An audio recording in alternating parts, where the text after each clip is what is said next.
प्रतिवर्ष नुआदिल्ली प्रगति मैदान रे आयोजित हुए भारत अंतर्जातिक वाणिज्य मेला बा IITF। आज चलतु देखिबा IITF 2012 रे ओडिशा पैविलियन को। यह होची नुआदिल्ली प्रगति मैदान जोठी नवेम्बर 14 रु 27 तारिख जाए चली भारत अंतर्जातीय वाणिज्य मेला बा IITF 2012। विभिन्न देश और राज्यर पैविलियन थिबा एही मेला रे राज्य सूचना और लोकसंपर्क विभाग पक्षर आयोजित ओडिशा पैविलियन रो साजसज्जा बेस सुंदर होईछि। ए वर्ष मंदिर कलार राज्य ओडिशार पैविलियन चतुर्पार्श्व रही विभिन्न कलाकृतिर निदर्शन।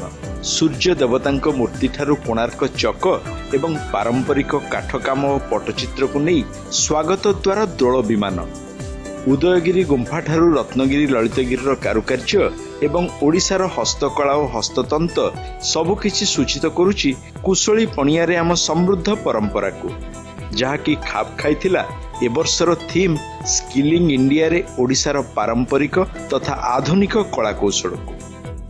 आमे जो ओडिशा मंडप भीतर को जीवा आमे माने प्रथमे देखिबा स्किलिंग इंडिया रो गुटी हमर पैविलियन ये से पैविलियन भीतर रही से विषय रे हमर employment mission, industry department, agriculture department तरफ कौन कौन सब आत्मनिर्भरशील होवाई जो माने रूरल यूथ अच्छा किभली भाव आत्मनिर्भरशील करा जाय पारिबो सेमानक पई से डेमोन्स्ट्रेशन से देइचंती।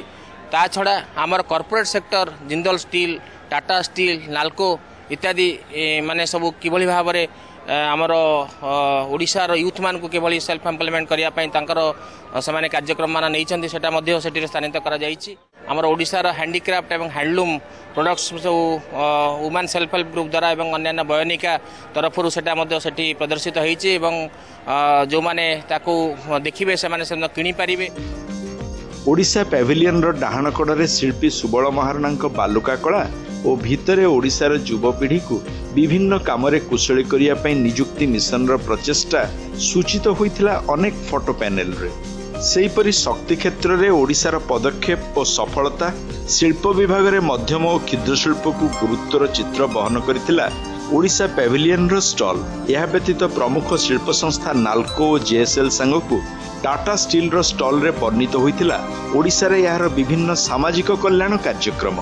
सेहीपरि ओडिशा पर्यटन रो विस्तृत विवरणी एठी सूचित होइथिया बेले कृषि विभाग रो स्टॉल रे जानिबा को मिलिथिला किछि सफल चाषींक कथा आउ प्रदर्शित होइथिला अनेक कृषिजात सामग्री और बिहन।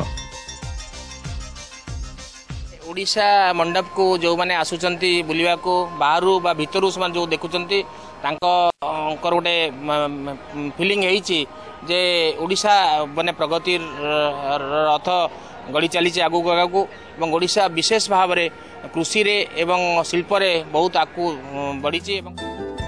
ओडिशा पैविलियन रो ऊपर महला रे बिक्री पई खोलिथिला विभिन्न हस्तकला और हस्ततंत्र सामग्री रो स्टॉल। अनेक पेंटिंग, काठ काम, नड़ारे प्रस्तुत चित्रकला और लुगापटा आदि आकर्षित करथिला अनेकों को। IITF रो जूरी सदस्य मानकु ओडिशा पैविलियन और विभिन्न स्टॉल रो विशेषत्व संपर्क रे बुझेइथिले सूचना और लोकसंपर्क विभाग रो अधिकारी माने।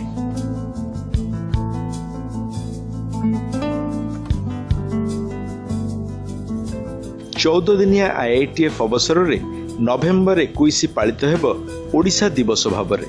आउ से दिन संध्या 5:30 रे प्रगति मैदान हंसध्वनि ऑडिटोरियम रे सांस्कृतिक कार्यक्रम परिवेषण करिवे राज्यर अनेक नामी कलाकार दल।